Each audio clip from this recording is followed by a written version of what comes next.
Pleasant good day, everyone.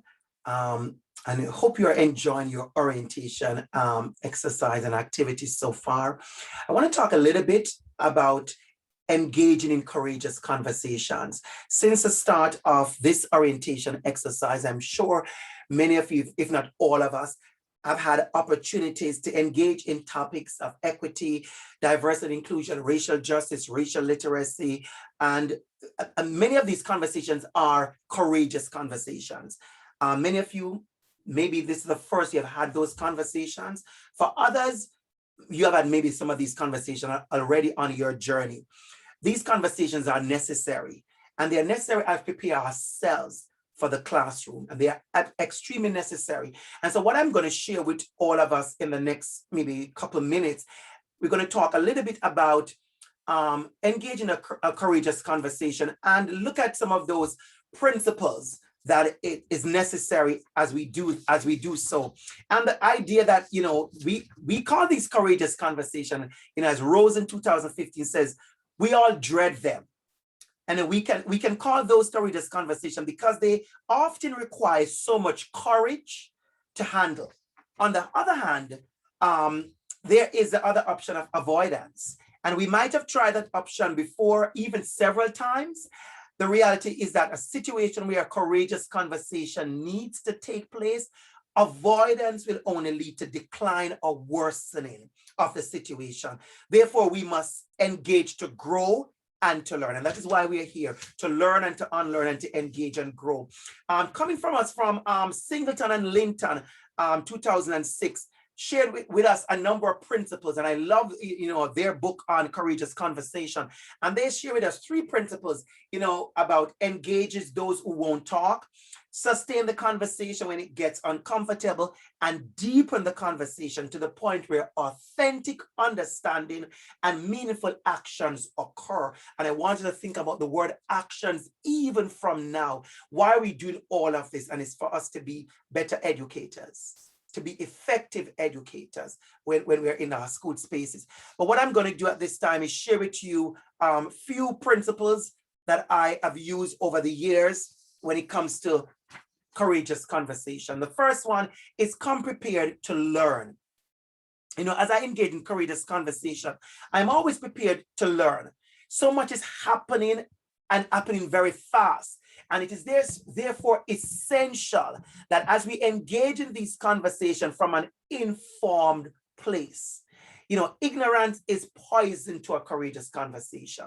In the last 3 years, 4 years, 5 years, I can truly, literally write down the things that I have been learning in so many areas. And so I want you to come prepared to learn. And next thing I want you to do is come prepared to unlearn. The process of unlearning is very personal, and it calls for us to be reflective and reflexive about what we know and what has influenced our knowing. Nothing is more wasteful than people coming to conversation with deficit, oppressive, or discriminating views, and after much engagement, leave with those same views.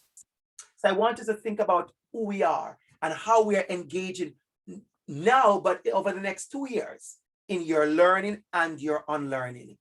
And it's intentional that we talk about our bias and our prejudice and our privileges, and to think about those things and how they will impact, or how they are impacting how you engage in courageous conversations. I want you also to stay engaged. Oftentimes we go to these conversations, when they become heavy, people disengage, they switch off.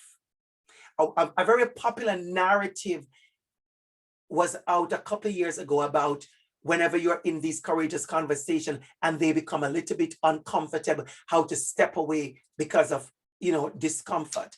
I'm going to encourage you not to do that. I'm going to encourage you to sit in that discomfort, because when sitting through that, in that discomfort, is when you get to really engage. I've seen this happen a lot where people become uncomfortable in these courageous conversations, and the first thing you do is disengage. And what happens is that we disengage when we are supposed to learn something new. We disengage when we're supposed to unlearn. We're disengaged when somebody else is sharing their truth. We're disengaged when we are hearing the other story from the stereotypes and the single stories we have heard. So I want you to sit in that discomfort, and sit in those opportunities to really engage in learning and unlearning. Experience the discomfort.